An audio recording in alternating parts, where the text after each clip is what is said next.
Hi, this song is called Pananalig Ko, and the original composition of Miss Angelica Dorde. Hope you like it.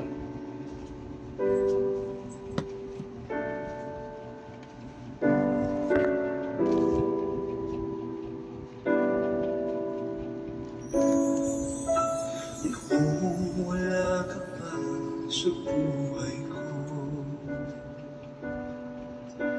noong wala ka pa sa puso ko, di ko pinapansin pag-ibig mo sa'kin. Pag-ibig at biyaya mo'y di ko inaangkin. Nabuhay sa kasalanan ang puso ko. Pag-ibig ko'y hindi ilaan sa'yo. Mahina sa tukso ang pagkatao ko. Pananalig ko sa iyo'y hindi siniseryoso.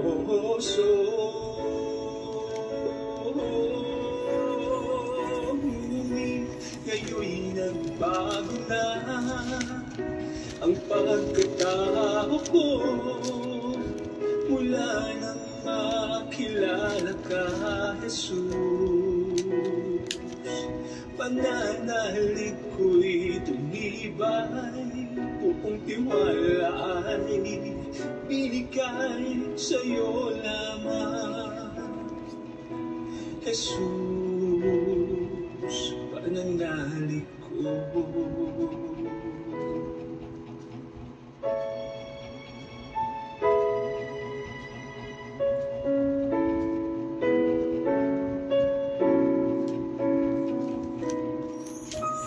Nabuhay sa kasalanan ang puso ko. Pag-ibig ko'y hindi nilaan sa'yo. Mahina sa tukso ang pagkatao ko. Pananalig ko sa iyo'y hindi siniseryoso.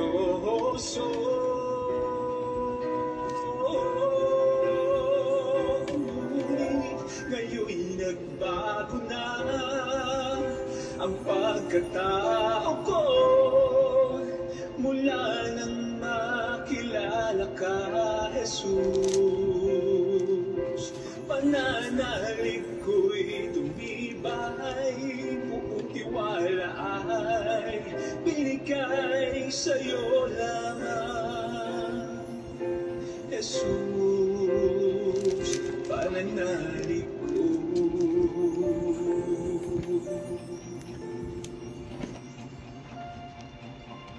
Sa'yo lamang, Jesus,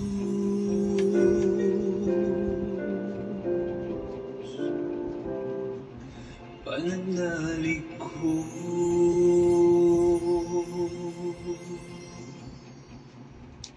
Tayo po ay sama-samang manalangin sa presensya ng Panginoon sa araw na ito para sa kanyang banal na mensahe mula sa kanyang mabuting balita na magsisilbing pagkain natin espiritual.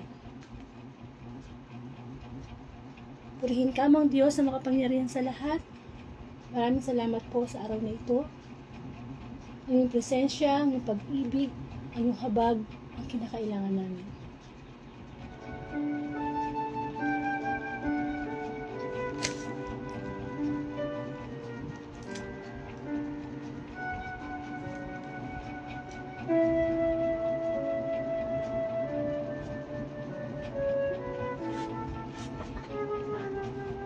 Sa ngalan ng Ama at ng Anak at Espiritu Santo. Amen.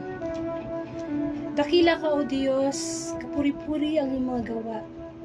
Maraming salamat sa oras na ito.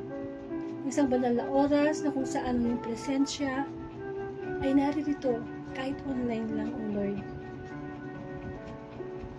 Kami lumalapit sa iyo upang humingi ng kapatawaran sa aming mga pagkukulang at kasalanan.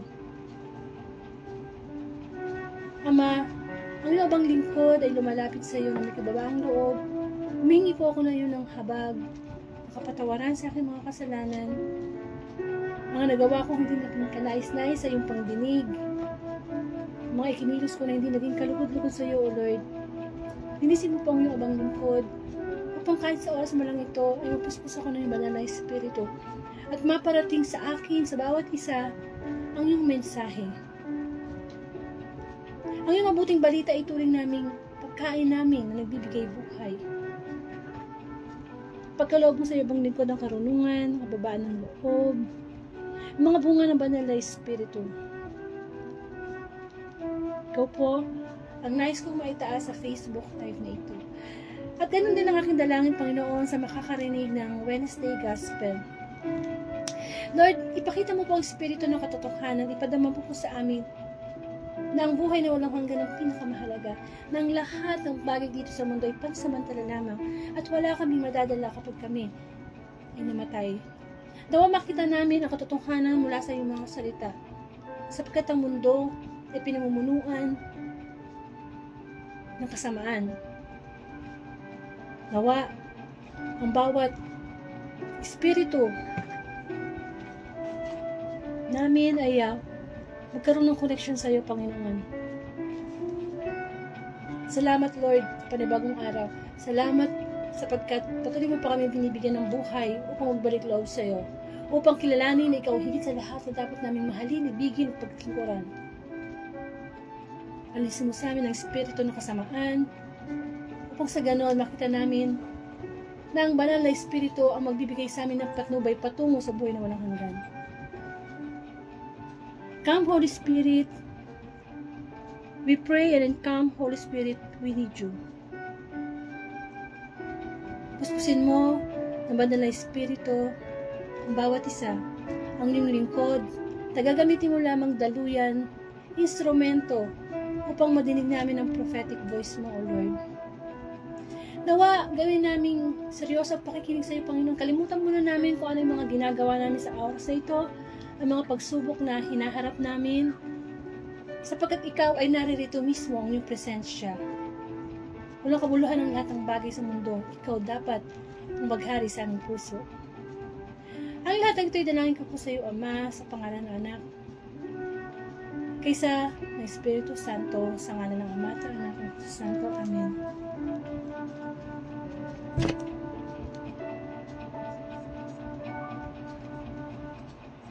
Sama-sama po nating bigyan ng parangal ang mabuting balita.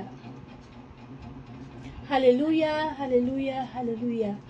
Purihin ka, Amang Diyos na makapangyarihan sa lahat. Hallelujah, hallelujah.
Mga kapatid kong minamahal kay Kristo, ang mabuting balita ayon kay San Juan, papuri sa iyo, Panginoon.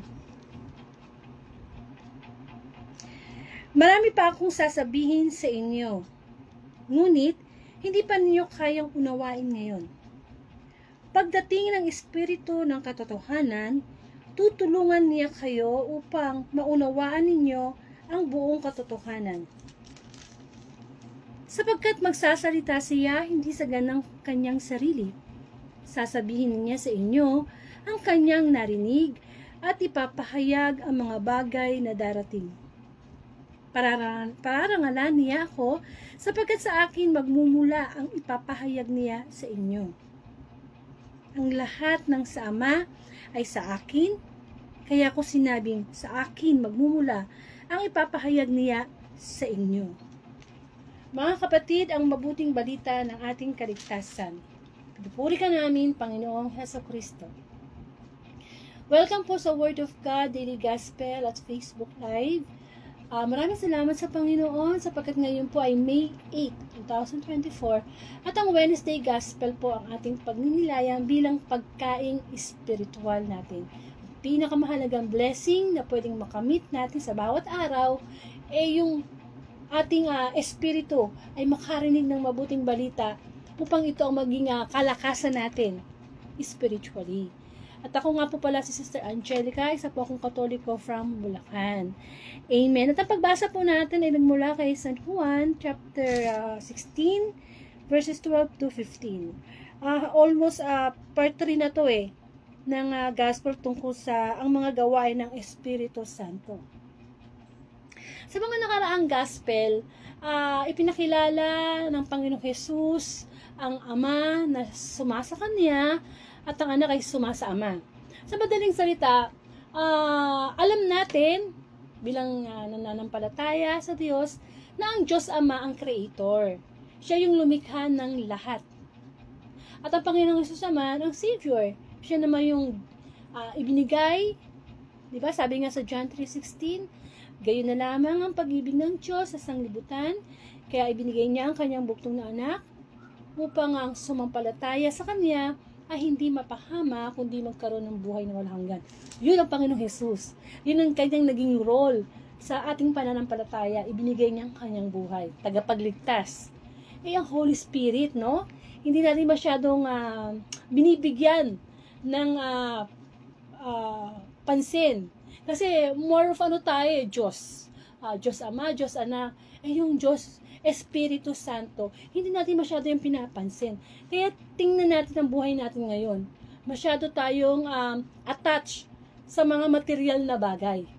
Dito sa mundo ngayon, ang namumuno ay ang dyablo. Bakit? Kasi ang espiritu na gustong ikalat ng dyablo sa mundo ay espiritu ng kasinungalingan. Hindi siya espiritu ng katotohanan. Kaya dapat, kung nabibigyan natin ng pagpansin ang Diyos Ama, ang Diyos Anak, kilalanin natin ngayon kung ano ba yung Espiritu Santo na yan. Bakit kailangan natin siyang tawagan, lalo na sa panahon na tayo nananalangin. Kaya di ba kung kayo po ay everyday nakakarinig ng gospel, bago po ako nilay sa tulong ng Diyos ng mensahe, no? Banal na mensahe ng Diyos, lagi akong nagdadasal. At ang background ko lagi, come Holy Spirit. Amen. Kasi inaanyayahan ko ang banal na espiritu. Kasi hindi ko talaga kaya mag-isa na ipaliwanag kung ano ba talagang mensahe mo, Lord Amen. Wala akong kakayanan kasi ako yung makasalanan. Tayo lahat makasalanan. So kailangan natin ng patnubay ng banal na espiritu. Kasi mismo ang Panginoong Jesus na Perpekto na yan, ha? Anak na yan ng Diyos. Pero nung siya'y isila, nung siya'y ipaglihi ni Maria, hindi ba napuspos si Maria ng banal na espiritu? Kaya nga si Jesus ay ipinaglihi. Nabuntis si Maria sa kapuspusan ng Espiritu Santo. At hindi lang yun. Nung si Kristo ay binyagan sa Ilog Jordan, bumaba din sa kanya yung Holy Spirit na parang kalapati. So, mahalaga talaga ang Espiritu Santo sa atin. Kaya dapat natin yung bigyan ng halaga. Okay, para mas malinaw, no? Magbigay tayo ng halimbawa. Tayong mga magulang, nung maliit pa ang ating mga anak, sa atin dapat matutuyan ng kagandahang asal. Diba? Kaya nga maliit pa lang ang bata, tinuturuan na natin magpo, opo, tinuturuan na natin magdasal bago kumain, tinuturuan natin ng magagandang asal. Hanggang sa sila'y lumaki na. Nandun dapat yung pangangaral sa mga anak. Kasi gabay tayo eh. Tayo yung patnubay ng ating mga anak. Parang teacher din yan eh. Ang mga teacher ang patnubay ng mga estudyante. Importante kasi yung may nag-guide. Amen? So, tayo mga magulang, tinuturing tayo na co-creator ng Diyos. Kasi ang Diyos Ama ang likha sa tao eh. Pero nilikha ang tao sa pamamagitan ng mga magulang, nung babae tsaka lalaki. Kaya, eto tayo ngayon, nag-exist as nilalang tao dito sa mundo. So, ganun na lamang talaga dapat ang respeto, pagmamahal natin sa ating mga magulang. Kasi kung maituturing na parang, hindi ba ako creator? Wow, di ba? Kaya di natin dapat binabastos ang ating magulang, ginagalang natin sila, kung paano natin ginagalang ang Diyos. Amen. So, kasi yun ang iniwan sa atin, no? Yun ang ipinapakita sa atin ng Diyos Ama na, o ayan na, patnubay mo yan. Yan ang nanay mo, yan ang tatay mo, patnubay mo yan. Whatever will happen, kailangan, bilang tayo mga magulang, kailangan nga, sinasabi ng Bible na, paano mo papalakahin yung mga anak mo? Ikaw ang patnubay niyan. Diba? Sa aral ng Diyos. Ngayon, so, dumaan na yung panahon, no? Andiyan na yung anak mo, pinangaralan mo na hanggang sa lumaki na. Siyempre, ang mga bata, maliit pa lang yan, talagang makikinig yan sa mga magulang. Bakit? For them, hero nila tayo eh. Lalo na yung mga mother. Maliit pa lang ang bata, talagang amoy pa lang ng mother, yung boses pa lang ng nanay, ay, hinahanap na yan ng bata. Kasi nakakita ng liwanag sa atin, ang mga anak natin eh. Yun nga lang, habang lumalaki ang bata, nag-iiba ang ugali. Kasi syempre, may dulot ng environment, like social media, yung mga nakakasama sa eskwelahan, yung mga nakikilala. So, naiiba yan. Kaya hindi dapat nawawala ang patnubay ng magulang mula sa pagmaliit hanggang sa paglaki. Amen? Kaya dapat binubusog ang anak sa pangaral. Bakit? Kasi time will come na yung mga magulang, nanay, tatay, ay mamamatay. Di po ba? Pero, kapag ang magulang na ito, bago namatay, ay na-instill niya o nakapagtanim siya ng mga aral, mabubuting aral, lalo na ang aral ng Diyos sa kanya, kahit mamatay ang nanay at tatay, hindi mawawala yung kagandang asal, yung mga mabubuting aral, itinuro mo sa iyong anak. Parang ganun din ang Holy Spirit. Ang Panginoong Jesus, nagkatawang tao siya. Nakita siya ng mga tao. Nakita siyang nangaral. Nakita siyang nagpagaling ng mga bulag, nakakita, mga bingi, nakarinig. Nakita ng mga tao mismo sa mata nila, kung paano nagka-cast out ng demonyo ang Panginoong Jesus. At naa-amaze ang mga tao. Nagugulat sila, wow, saan nagagaling kapangyarihan ito? Anak lang ito ng karpintero. Di ba kaya nga may mga nainggit sa kanya mga Pariseo, mga Saduceo, mga dalubhasa sa kautusan? Kasi nakikita nila, paano niya ito nagagawa? Amen? Kaya sabihin ng Panginoong Jesus na, kasi anak ako ng Diyos na sumasa akin ang Ama kaya nagagawa ko ang lahat ng ito. Hindi ko magagawa ito kung hindi sumasa akin ang Ama. Kaya nga sinabi ng Panginoong Jesus na siya at ang Ama ay iisa. Kaya nga kahit kasama na niya yung mga alagad niya, minsan hindi pa rin siya maunawaan ng kanyang mga alagad. Yung kapag sinasabi niya na, darating ang panahon, na ako'y pupunta na sa Ama, tapos tatanong pa ng mga alagad, saan po kayo pupunta? Diba? O kaya sasabihin ng Panginoong Jesus, dapat, hindi, sinabi pala ng mga alagad, gusto din na namin makita ang Ama. Tapos sasabihin ng Panginoon, bakit? Kasama niyo na ako, gusto niyo pa makita yung Ama? Ang Ama at ako ay isa. Anong point doon? Nakasama niya, nakita niya ng mga tao siya in a physical aspect. Amen. At talagang to see is to believe. Nakita nila yung mga Himalayo. Pero wala na Bumalik na ang Panginoong Hesus sa langit. Bumalik na siya. Kasi ando doon ang Panginoong Hesus sa langit para ipaghanda tayo. Kasi darating ang Panginoong Hesus anytime. Kahit anong oras, kahit mamaya. Hindi natin masabi. Paano yung pagbabalik muli ng Panginoong Jesus? Parang magnanakaw. Hindi ibig sabihin na nag-celebrate kayo ng birthday ngayon, naliligo kayo sa resort, natutulog ka, whatever, darating yun. Yun ang sigurado. Pero ang tanong, nasa atin ba yung espiritu o yung banal na espiritu? Kasi, ano na nga ang Panginoong Jesus eh. Pero di ba nagdasal? Nagdasal ang Panginoong Jesus. Ang sabi niya sa Ama, babalik na po ako sa inyo.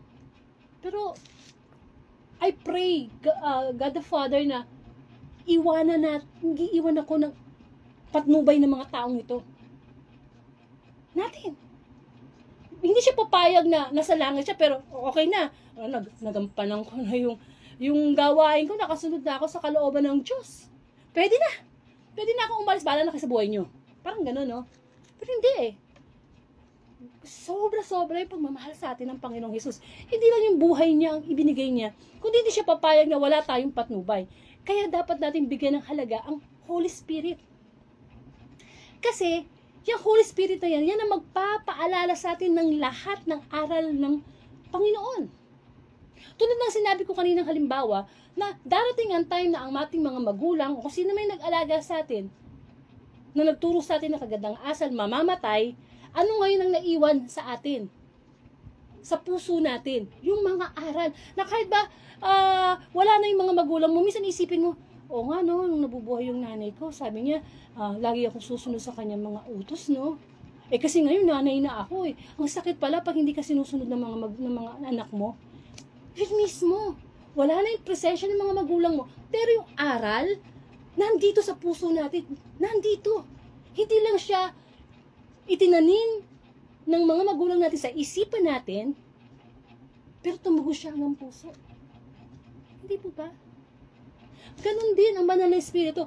Wala na yung presensya ni Kristo, hindi natin nakita si Kristo sa panahon natin ngayon, pero sa banal na espiritu niya, ipinagkatiwala yung kanyang mga aral na dapat nakatanim sa ating puso, na kahit hindi natin nakita ang Panginoong Jesus, nandito na yun eh.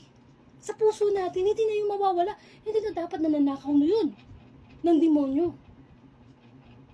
Na dapat, kapag gumagawa tayo ng kabutihan, hindi na kailangan to cease to believe. Hindi na kailangan nandiyan ang Panginoong Jesus sa harapan mo, o sige nga, kung talagang anak ka ng Diyos, pagaling yung bulag na yan, makakita. Sa harapan ko makita ko. Hindi na ganun. Ang dapat, kahit wala ang Panginoong Jesus dito, physically, nananalig tayo. Naniniwala tayo na yung espiritu ng katotohanan nasa atin. Bakit? Kasi tayong mga tao, mayroon tayong espiritu. Bakit? Sapagkat ang Diyos ay espiritu. What about our spirit? Naalagaan ba natin to? Nakakakain ba to ng salita ng Diyos? Is that enough na narinig mo yung salita ng Diyos? Halimbawa, yung ibigin mong yung kaaway. Spiritual food yan. Sabi nga ng Panginoong Hesus, hindi lang sa tinapay na bubuhay ang tao, kundi sa bawat salitang namumutawi mula sa bibig ng Diyos. Is that enough? Ano yan? Information lang yan pag pumasok sa utak natin. Pero ang gusto ng Espiritu ng Katotohanan, transformation. Yung nabago tayo. Yung puso natin nabago. Kaya napakahalaga na sa bawat araw, inianyayahan natin ang banal na Espiritu sa ating buhay. Pinaniniwalaan natin na kahit ang Panginoong Hesus ay nasa langit at darating anytime dito sa mundo sa muli niyang pagbabalik, pahalagahan natin yung patnubay na ipinagkaloob sa atin ng Panginoon. Sa puso mismo. Amen. Kaya halimbawa, kahit maglakad ka, kahit sabihin mo na ay, nakita mo, nabasa mo, ng mata mo na, bawal magtapon ng basura, bawal tumawid dito, no parking dito. Kapatid, kahit wala yung mga signage na yan, kung sa puso natin, nakatanim yung mga signage na yan, no need. Kahit meron dyan tindahan, ilagay mo yung tinda mo dyan, maglagay ka lang dyan ng nakapaskel na, honesty is the best policy, ikaw yung bumili, ikaw magsukli sa sarili mo, Hindi na kailangan yung mga paskil-paskil na yan. Pero bakit? Sa puso natin nakapaskil yung kabutihan, yung pagsunod, yung pagiging honest. At gawain niya ng Espiritu Santo. Kaya nga may tinatawag tayong konsensya eh. Konsensya. Kapag tayo patuloy na gumagawa ng kasalanan, di ba yung konsensya natin nagsasuffer? Hindi natin nabibigyan ng halaga. Kaya, ang Espiritu ng katotohanan, nasa ating ba ngayon? Nasa puso ba natin? Kailangan pa pa talagang makita natin? Kasi to believe, pangundo lang yan. But to believe first before you can see, iyan ang para sa Diyos. Mapapalad ang mga nananalig kahit hindi pa ako nakita, sabi ng Panginoong Jesus. Kaya ang kapuspusan ng banal na Espiritu, para makita natin yung Espiritu ng katotohanan, dapat nasa sa atin yun. Amen? Kasi di ba, sabi dito sa Gospel, marami pa daw si Kristo na gustong sabihin. Pero hindi nyo kayang unawain. Sabi niya sa kanyang mga alagad. Marami pa akong gustong sabihin sa'yo, pero hindi nyo pa yung mauunawaan ngayon. Kailangan ko munang bumalik sa Ama para maintindihan nyo. Di po ba? Bakit? Kasi yung Holy Spirit, yung Espiritu ng Diyos, dapat nasa atin yun. Kasi pag wala yun, yung Espiritu ng galit, yung Espiritu ng katamaran, yung Espiritu ng kasalanan, yun ang mananahan sa atin. At yun ang nakikita sa buhay natin. Amen? Kaya napakahalaga nun. Na sa panahon na ito, lagi nating asamin yung Espiritu ng katotohanan. Kasi ang dami ng fake news sa social media. Ang dami ng ginagamit ang dyablo para takpan yung Espiritu ng katotohanan. Amen? Kaya dapat sa oras na ito, naiintindihan na natin na oo, no, ang daming aral, ipinangaral ang Panginoong Jesus. Straight from the heart dapat yan. Hindi lang yung nababasa natin, hindi lang yung napakikinggan natin, kundi mismo, paano natin malalaman na yung Espiritu ng katotohanan ay nasa atin kapag ito isinasabuhay na natin. Yung natututo ka na magpatawa, natututo ka na magpakumbaba, totoo na. Totoo na yung nasa sa ating Espiritu. Because our body is the temple of the Holy Spirit. Amen? At ano sabi pa dito sa mabuting balita ngayong Wednesday, Gospel? Sapagkat magsasalita siya hindi sa ganang kanyang sarili. Sasabihin niya sa inyo ang kanyang narinig at ipapahayag ang mga bagay na darating. Ang banal na Espiritu, di ba may mga bunga yan? The love, the joy, the peace of mind, the goodness, the kindness, the self-control. Mismo, kapag nasa sa atin yan, mismong galing yan sa Ama. Na kapag yung Espiritu ng Diyos ay nasa atin, andun na, kompleto na. Andun ang Panginoong Jesus, andun ang, diba, naniniwala tayo sa Trinity eh. Iisang Diyos sa 3 persona. Kaya, kung ano man ang pinapagawa sa atin ng Espiritu Santo, galing yun sa Diyos, galing yun sa Panginoong Jesus. Yun ang pinangaral niya eh. Dapat yun ang ginagawa natin. At kapag ang Espiritu ng Diyos ay sumasa atin, isinasabuhay natin, napaparangalan natin ang Panginoon, ang Ama. Di ba? Kapag gumagawa tayo ng kabutihan, ang Diyos dapat ang nag-glorify, hindi tayo. Kung halimbawa, isa kang government official, nakatulong ka sa kapwa mo during pandemic, hindi ikaw dapat ang maitaas, mabigyan ng parangal ang Panginoon. Kasi lahat ng kabutihan ng ginagawa natin, grasya ng Diyos yan. Mercy. Hindi tayo yan. Hindi natin pwedeng ipagmayabang na, ay, ginawa ko yan, oh. Eh, kailangan ipaskil mo yung pangalan ko dyan. Kailangan makilala ako. No. Nagawa natin yun sa tulong ng Diyos. Ginagawa lang tayong instrumento. Daluyan ng tulong sa ating kapwa. Sapagkat kung ano man ang gawin natin sa ating kapwa, ginawa natin sa Panginoon. Napaparangalan natin. Kapag minsan gusto nating magbisyo, ni-refuse natin because of the Holy Spirit. Nag-glorify natin ang Diyos. Kapag gusto natin magpatawad, kahit ang hirap patawarin yung tao, ipinatawad natin. Nag-glorify ang Diyos. Actually, kaya na natin lahat sa tulong ng Panginoon, lahat ng espiritu ng kasamaan na ma-cast out sa pangalan ng Panginoong Yesus Kasi, Jesus Christ is a victorious God. Nagtagumpay na siya. Napagdaanan na niya, yung pinagdadaanan natin ngayon. Kaya naunawaan tayo ng Diyos. Ang problema lang, matigas yung ulo natin. Para tayong mga Israelita. Pinalaya na mula sa Ehipto, pero ngayon matigas pa rin ang ulo natin. Ayaw nating maniwala. Kahit alam na natin yung consequences ng kasalanan gagawin, ayaw talaga nating maniwala. Bakit? Because our free will, inaabuso natin. Gusto ko to. What about the will of God? Every day. Yun ang perfecto na sundin.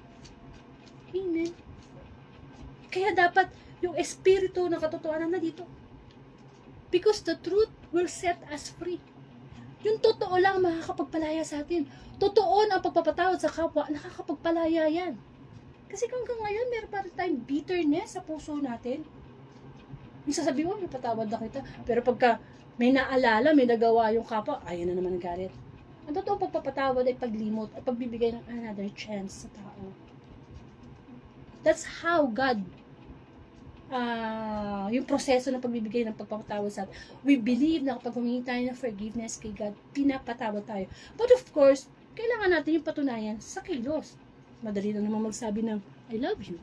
Madali na naman magsabi ng I'm sorry. Ang tanong, batid ng Diyos yung nasa puso natin. Kaya nga dapat yung espiritu ng Diyos nasa sa atin. At walang bayad yun. Priceless yun. Kailangan na natin tanggapin ng buong puso. Na dapat, sa bawat araw na binibigay sa atin ng pagkakataon ng Diyos na mabuhay sa mundo, lalo ngayon, nakakarinig tayo ng mabuting balita. Ibig sabihin, binibigyan tayo ng Diyos ng pagkakataon. Ito, ibinigay ko sa iyo sa atin ng Panginoong Jesus ang kanyang buhay para tayo iligtas. Hindi pa yun, ito pa uli ito pa yung Holy Spirit Ano ba? Kumbaga sa parang reyna at hari na tayo, nakahain na lahat. Subo na lang natin, munguyain na lang natin. Hindi po ba? Pero dumudulot sa atin yung katamaran. Katigasan ng ulo. Pride. Yan ang gusto ng Diablo, yung espiritu ng pride. Kasi hari siya ng pride Hari siya na, espiritu siya ng kasinungalingan. Yan ang gustong spirit ng Diablo na meron tayo. It's not all things na ibabase natin sa nakikita natin na ay siya sinasapian siya ng demonyo kasi nag-iiba yung boses niya, lumulutang siya sa hangin, umiikot yung ulo niya, ay napoposes siya ng spirit, bad spirit. No, sa panahon natin ngayon hindi na kailangan ganun. Because yung spirit natin, kapag tayo nagagalit, may inggit, ayun na, napoposes na tayo, di ba? Nagagalit ka nga, naiba boses mo nag-iba yung mukha natin Kaya dapat, everyday, ninanais natin na, Lord, come, Holy Spirit, I need you. Lalo na sa panahon na nasusubok tayo, sa sakit, sa kawalan ng material na bagay, sa pag-iisa. Come, Holy Spirit, tawagan natin, anyayahan natin. At hindi tayo pagkakaitan ng banal na Espiritu kapag tapat yung kanyang pananahan. Amen. Lalo na kung nakakilala na tayo sa Panginoon. Dapat ang espiritu ng katotohanan sa atin nandoon. Sapagkat yung katotohanan na yun mula sa Panginoon, yun ang eksakto. Na totoo, walang labis, walang kulang. Pero syempre, hindi papayag ang demonyo na naisin mo makarinig ng gospel everyday. Teka, wag. I-discover mo kung ano yung totoo. Alis mo yung mind mo dyan. Nandiyan ka. Manood ka na lang ng YouTube. Okay, mag-tong-its ka na lang. Don't hear the truth from the words of God. Amen. Ang Panginoong Jesus, nasa Kanya na ang lahat Ibinigay na ng Ama lahat sa Kanya. Kaya yung ipinapahayag sa atin ng banal na Espiritu, sa mismo Diyos yun. na ang espiritu ng katotohanan sa buhay natin, dapat yun lagi nagwawagi. Teka muna, sa social media napanood ko, okay na ang divorce. Tayo na nga lang bansa sa Pilipinas ang walang divorce. Itanong natin sa ating espiritu na magko-connect sa espiritu ng Diyos. Kasi nga ang Diyos ay hindi natin nakikita, espiritu. Ito ba espiritu ng katotohanan? O teka, espiritu to ng kasinungalingan. Lumalaganap na sa social media na pwede na yung babae sa babae, lalaki sa lalaki. Espiritu ba ito ng katotohanan? Galing ba ito sa Diyos? Ay, ginagawa na ng marami. Okay na yan. Ay, ang problema sa atin ngayon hindi naman, sa ating pananampalataya sa Diyos at pagsunod, hindi naman majority wins eh. Hindi porke nakikita natin ginagawa ng maraming tao dito sa mundo, tama na. Kaya nga, di ba sabi, magbago na kayo ng isip. Huwag na kayong umayo sa takbo ng mundong ito. Sa bawat araw, lagi nating i-search yung katotohanan. Diyan tayo mahilig, di ba? Sa social media, ano man ang gusto mong malaman, nag-google na. O, type mo lang. O, paano magluto ng ganito? Ano ibig sabihin ng meaning ng word? Madali na natin nag-google. Kailangan pa natin magbayad ng internet niyan, ng Meralco niyan, para makonect siya sa mga information na yan. Pero ito, libre. Libre, pero priceless. Lord, lagi natin ipanalangin na, Lord, lagi mo kang mag-reveal sa akin ng katotohanan. Na itong nararamdaman ko, hindi to totoo, Lord. Hindi to totoo. Niloloko ako ng diablo. Amen. Tayo ayaw natin maloko eh. Mga sigurista tayong tao eh. Ayaw natin nagsisinungaling sa atin ng kapwa natin eh. Ayaw natin maloko. Always want to, the truth. Amen. Sa korte nga eh. Para lumitaw yung katotohanan, dapat maraming ebidensya. Paano kung ebidensya na peke? Pero ito, ang katotohanan mula sa salita mo, hindi ito peke. Buhay, dugo, ng Panginoong Hesus, ang kanya inialay. At hindi niya tayo pinabayaan kahit isang sandali sa ating buhay. Naghihintay lang siya. Ang tamang panahon, nasabihin ng Ama na, sige, bumalik ka na. Bumalik ka na sa lupa para sa paghuhukom. Kaya yung mga nararanasan natin ngayon na hirap sa buhay, hindi pa yung parusa. Consequences pa lang yan ng mga ginagawa natin.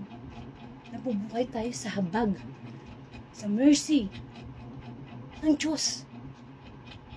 Na binibigyan tayo ng pagkakataon. Huwag natin sayangin yun, yung espiritu ng katotohanan.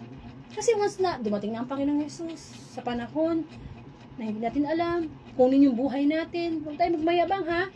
Kasi minsan kausap mo lang yung tao, wala na eh. Kaya kailangan, yung katotohanan lagi nandito. Hindi tayo mabibili ng katotohanan. Diba? Tayo mabibili. Hindi. There's no amount of money, power, ang makakabili sa katotohanan na ini-instill ng banal na espiritu sa ating espiritu. We have to live by faith, not by sight.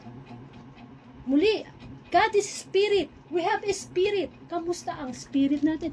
Kamusta ang connection natin sa Diyos? Spirit to spirit ba? The reality, ang totoo nating kalaban sa mundo, sa bawat oras, yung spiritual battle. Laging inuulit sa atin ng Panginoon. Nasa spiritual battle tayo. Na natatakot tayo kapag nakakarinig tayo ng gera, ng pagbaha, ng tsunami. Ay dito na sa, ngayon, tag-init, di ba? May mga nasusunog ng forest. Minsan mga sasakyan na nasusunog sa sobrang init eh. Takot tayo sa mga nakikita nating mga dilubyo. Pero hindi natin alam, tayo mismo dinidilubyo spiritually. Ang labanan talaga dito is between evil, good and evil. Kung wala sa atin yung Espiritu Santo, kung wala sa atin ang Espiritu ng katotohanan, ano mangyayari sa atin? Hindi naman tayo masisave ng pera natin. Hindi naman tayo masisave ng pinag-aralan natin. Hindi tayo masisave ng kinakasama natin. Kaya doon na tayo sa espiritu ng katotohanan. Amen. Kaya magpasalamat tayo sa Diyos. Magpasalamat tayo sa Panginoong Hesus. Hindi talaga tayo iniwan hanggang sa mga moment na to. Yung Holy Spirit, ay ito, tanggapin natin. Kaya nga, di ba, merong baptism of the Holy Spirit? Kasi, binaptize tayo sa tubig nung tayo yung mga sanggol pa. wala pa tayong muwang nun sa kasalanan. Pero kahit malalaki na tayo, we can accept the Holy Spirit. Amen. Kaya nga may life seminar, yung seminars, yun ba yun? LSSS? Life Spirit Seminar. Masyado nang nabaliwala ang banal na espiritu sa ating buhay pananampalataya.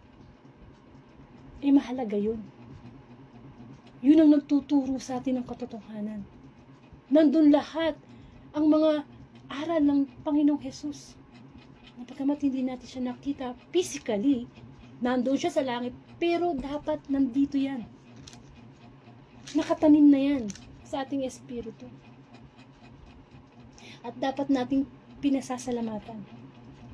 Kapag sa buhay natin, nandoon yung spirit of love, talagang love, spirit of peace of mind, yan ang katotohanan. Yung bang panatag ang ating isipan, di ba? Hindi tayo natatakot kasi nandiyan ng Diyos eh. Panatag. Yung espiritu ng katotohanan, yung spirit ng joy, kagalakan. Spirit of self-control. Diyan tayo napapalpak. Yung control. Nakaroon tayo ng control. Hindi naman totoo na kailangan ganito ang gawin natin, masama. Kasi tayo, mabilis tayo ma-out of control eh. Lalo na pag nagagalit tayo. No? Wala dyan ang espiritu ng katotohanan. Yes, hindi siya madaling gawin. Kasi nga, espiritu yan eh. Yan ang labanan natin ngayon sa mundo eh. Actually, yan ang totoong problema ng mundo. Okay? Kasi kaluluwa natin ang naka-stake dyan. Kaya lang, hanggang sa panahon na ito, nakakalungkot, napakaraming tao ang ayaw ng espiritu ng katotohanan. Mas gusto nilang mabuhay sa espiritu ng kadiliman, espiritu ng, alam mo, naglalayo sa Panginoon. Kaya nga tinawag, diba, ng Holy Spirit ay patnubay. Bibigay liwanag ng daan patungo sa ating Diyos. Ipanalangin natin to. Araw-araw. Lalo na sa panahon na nafe-feel natin na parang wala tayo Holy Spirit sa akin. Ito yan. Ang Holy Spirit lagi nandyan. I-accept lang natin. Amen. Likas tayong makasalanan. Likas tayong, alam mo yon, yung mahina sa laman. Kaya dapat, as we know and accept Jesus, nag-i-increase yung spiritual life natin. Kasi sa buhay natin ngayon, hindi lang naman love life eh. Marami sa ating tao, puro love life lang hinahanap eh. Hindi. Spiritual life, kailangan natin yan. Kailangan natin yung pakikinig ng salita ng Diyos.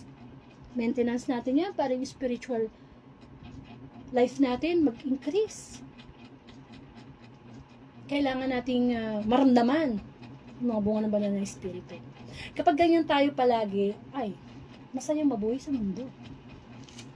Kasi, nananahan sa atin ang espiritu ng Diyos. At wala nang pinakamasarap gawin sa bawat araw, yung bang napipraise mo si God, na-appreciate mo siya, napapasalamatan mo siya, nagiging simple na lang yung buhay mo. Wala ka ng pangarap, kundi makasama siya sa buhay na walang hanggan. Kasi kung puro pa rin tayo makamundo, ay gusto ko to, gusto ko yan, gusto ko yan. Actually, hindi naman madamot ang Diyos. Pwede ka namang yumaman, pwede ka magkaroon ng kotse, ng bahay, ng business. But seek first the kingdom of God. Hindi yung sinasantabi natin ang Diyos para sa mga material na bagay. Amen. Anuhin mo ang mapasayo ang lahat, ang kaluluwa naman, ang naka-stake. Amen. Kaya nawa itong mabuting balita, lagi nating tatandaan na sa mismong bibig ng Panginoong Jesus noong siya nabubuhay pa, na yung espiritu ng katotohanan, regalo sa atin yan ng Diyos. Yan ang pagkamithiin natin para hindi tayo naluloko ng dyablo. Alam ng dyablo kung paano tayo lulukuhin eh. Pero kung nasa atin ay katotohanan, ano ka, kung swerte, hindi yan totoo, no? Alam na natin, no? Gumagana na yung konsensya natin, gumagana na yung ating pagiging humble. Amen. And of course, naniniwala tayo, no? Na pinananaligan natin na Ano man ang nakasulat sa Bible, yun ang totoo. Yun lang talaga ang totoo. Kaya be careful ha, lalo na sa social media. Pag may napapanood ka, kailangan filled with Holy Spirit na, ay hindi talaga totoo yan. Nanloloko lang yan. But nakakalungkot nga, kung ano pa yung mga panloloko sa social media, yung pa ang maraming nagko-comment, nagla-like, nag-share, no? O kumbaga bina-viral yung kasamaan na hindi naman nag-glorify ang Diyos. Dapat nga ang nag-viral yung mga salita ng Panginoon. Kaya pakishare na lang itong Wednesday Gospel sa inyong timeline, sa inyong group chat, para may palaganap natin ng mabuting balita, ang Espiritu ng Diyos, kahit sa social media lang. Kahit hindi tayo nakita-kita, naniniwala ako na nandito ang banal na Espiritu, na gustong gamitin ng banal na Espiritu ang social media para ipaabot sa atin, sa puso natin, sa spirit natin, na nandyan siya. Amen. Kaya nawa, mapagnilayan natin ng mabuting balita na napakahalaga ng Espiritu ng katotohanan. Napakahalaga ng Holy Spirit sa atin. Huwag natin yung babaliwalain. Sapagkat yan ay mula sa ating Diyos. Mula sa ating Panginoong Jesus. Magkaroon po tayo ng closing prayer. Muli, salamat Panginoon sa pagkakataon na ibinigay mo upang mapagnilayan namin ang Espiritu ng katotohanan. Yes, Lord, nabuhay kami sa mundong ito na puro fake news na lang, puro mga kasinungalingan na lang ang i-feed sa amin ng mundo. Pero maraming salamat, Panginoon, sapagkat ipinaalala mo sa amin na ang Espiritu mo ay naririto pa rin sa amin. Physically, di ka namin makita, pero spiritually, mahal na mahal mo kami. Ni-embrace mo kami everyday ng yung banal na Espiritu. Salamat, Panginoon, sapagkat di namin na magagawa at malalaman ang katotohanan hindi dahil sa iyo.